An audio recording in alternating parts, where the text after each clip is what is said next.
O filme XX é uma obra coletiva que traz 4 contos de terror dirigido por 4 diretoras. Cada história possui a sua própria atmosfera e procura mostrar uma perspectiva feminina no gênero de horror. Essa iniciativa é muito interessante, porém há uma série de decisões mal-sucedidas.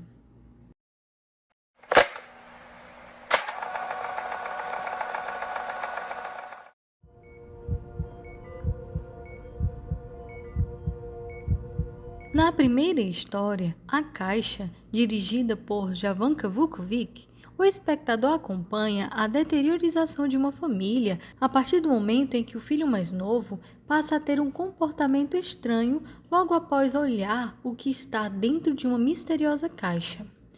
Os dias vão passando e a situação do menino só piora. O segredo é revelado apenas para o pai e para a irmã mais velha, fazendo com que ambos adquiram esse mesmo comportamento do menino, sendo a mãe a única que permanece saudável no ambiente familiar. E isso é resultado de um roteiro que sustenta o mistério por ocultar o que gerou tal reação até o final da história.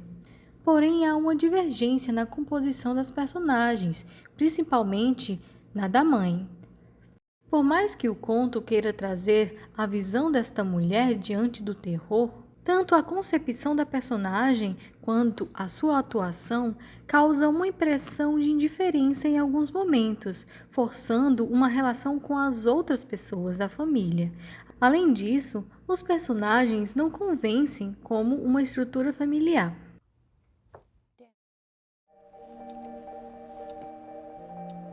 A segunda história, O Bolo de Aniversário, dirigido por St. Vincent, conta a história de Mary, uma mãe que tenta esconder o corpo do marido morto durante o 7º aniversário de sua filha, garantindo com que a festa aconteça sem grandes prejuízos. Assim, ela precisa lidar com o ocorrido silenciosamente até a festividade acabar. Nesse segundo conto, temos um terror de forma diferente e menos efetiva. A direção não consegue equilibrar os elementos narrativos com os dispositivos usados constantemente no gênero de terror.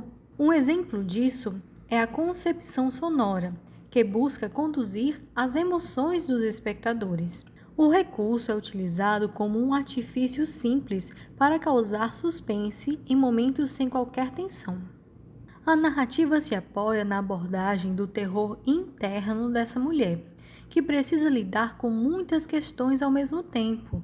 Isso, a propósito, é algo interessante e comum para a mulher moderna. Só essa premissa já enriqueceria a trama, sem a necessidade do elemento da morte do marido, o que colabora para que a trama se torne mais inflada ainda. E o que deixa a fraqueza dessa história mais evidente é o uso de uma cartela final explicando a existência de um futuro trauma gerado na aniversariante por causa desse acontecimento.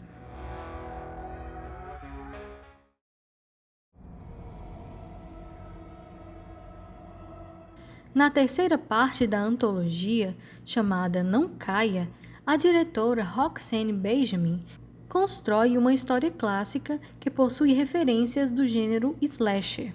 Nela acompanhamos um grupo de 4 jovens que decidem explorar e acampar uma área distante. O ambiente descontraído é carregado por tensões por causa do ambiente hostil, e Gretchen, uma das moças do grupo, acidentalmente desperta uma antiga maldição no lugar. Este conto tem um início bom.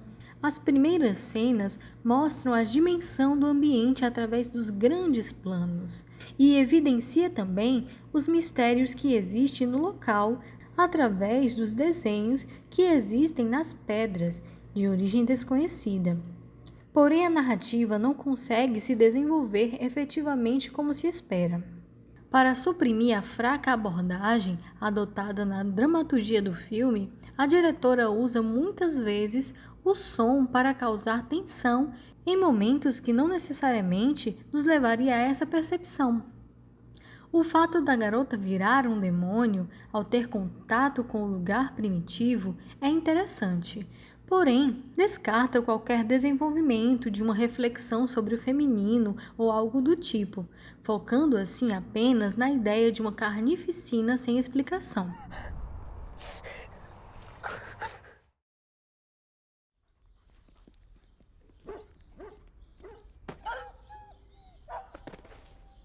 A quarta história, intitulada O Único Filho Vivo, dirigido pela experiente Karen Kusama, diretora de Garota Infernal, comparada às outras histórias, esta é a mais equilibrada.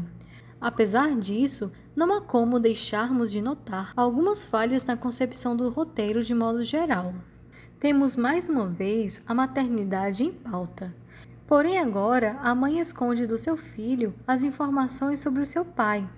No entanto, ao longo do desenvolvimento da maturidade, o garoto adquire um comportamento cada vez mais violento. A referência ao Beber de Rosemary de Roman Polanski é clara, principalmente quando percebemos evidências de uma figura paterna demoníaca no seio de uma família comum. A história é densa, o som é equilibrado e cria geralmente uma atmosfera necessária para fazer presente o terror. A atuação não é convincente, mas nos leva a uma reflexão interessante ao colocar a maternidade como pauta de uma forma diferente das outras histórias. Uma vez que aborda o amor incondicional da mãe de forma quase irracional, colocando em primeiro plano os conflitos internos dessa estrutura familiar contemporânea.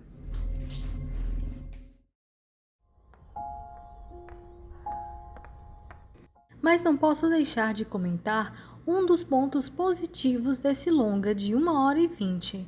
As animações inseridas entre um capítulo ou outro são realmente impressionantes. O stop motion possui realmente uma riqueza de detalhes plásticos e sonoros, e esse é um trabalho cujo mérito é todo de Sofia Carrillo, que cria aqui um universo gótico de características surreais, tem uma estética própria, mas que procura estar alinhada às demais histórias. XX é um exemplo de que, além de um bom roteiro, as estruturas de direção definem o resultado de uma obra como um todo. As 4 cineastas usam analogias interessantes para ilustrar o que seria uma visão feminina do terror. Porém, não podemos dizer que o terror feminino se trata apenas das questões pautadas nesse filme, pois existe um campo rico de possibilidades ao se falar do universo das mulheres.